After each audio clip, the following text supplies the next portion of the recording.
Halo teman-teman, Assalamualaikum warahmatullahi wabarakatuh.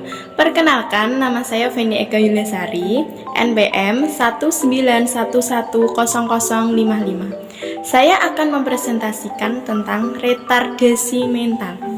Apakah teman-teman sudah tahu apa sih retardasi mental itu? Nah, selanjutnya kita masuk pada pengertian retardasi mental.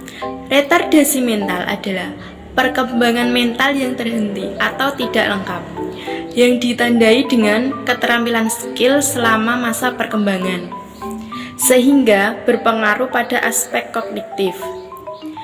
Retardasi mental ini lebih menekankan pada intelijensi. Jadi, retardasi mental ini terkait erat dengan kemampuan kognitif atau cara pikir yang dimiliki oleh individu. Selanjutnya, kita masuk pada cara perkembangan dan dampak retardasi mental. Yang pertama, ada dampak kognitif. Dampak kognitif retardasi mental pada usia anak 2-3 tahun mengalami kesulitan berbahasa atau kemampuan berbicara mengalami keterlambatan, atau bahkan tidak bisa. Misalnya seperti ini.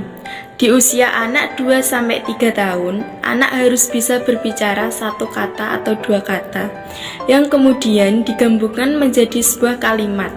Akan tetapi, anak tersebut belum bisa. Nah, itu perlu diwaspadai. Kemudian, yang kedua ada dampak fisik motorik. Pada retardasi mental, ada motorik kasar dan motorik halus.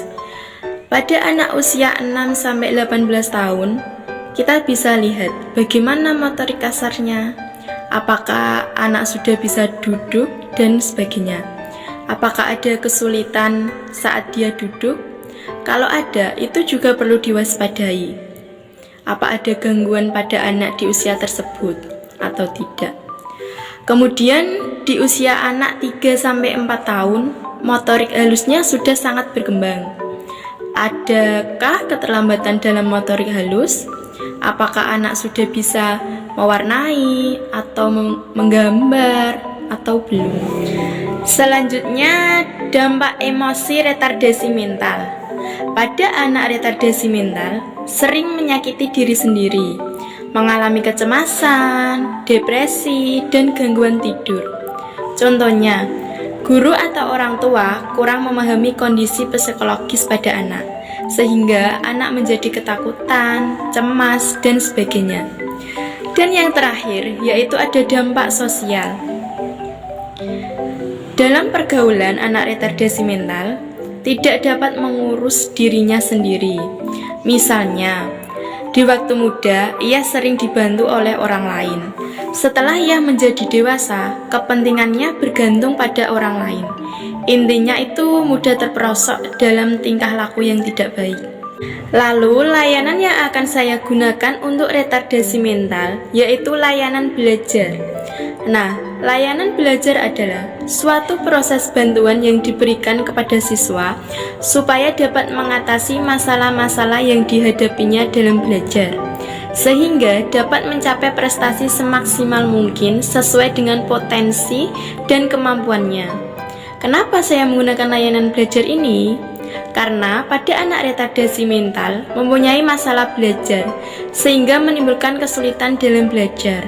Kemudian, teknis yang saya gunakan untuk mengatasi kesulitan belajar yaitu dengan cara memberikan hasil tes belajar, tes kemampuan dasar, tes skala diagnosis, dan skala sikap dari kebiasaan belajar. Cukup sekian dan terima kasih. Itu saja yang dapat saya sampaikan mengenai materi retardasi mental, dampak retardasi mental, lalu layanan yang cocok untuk anak retardasi mental. Terima kasih, sampai jumpa.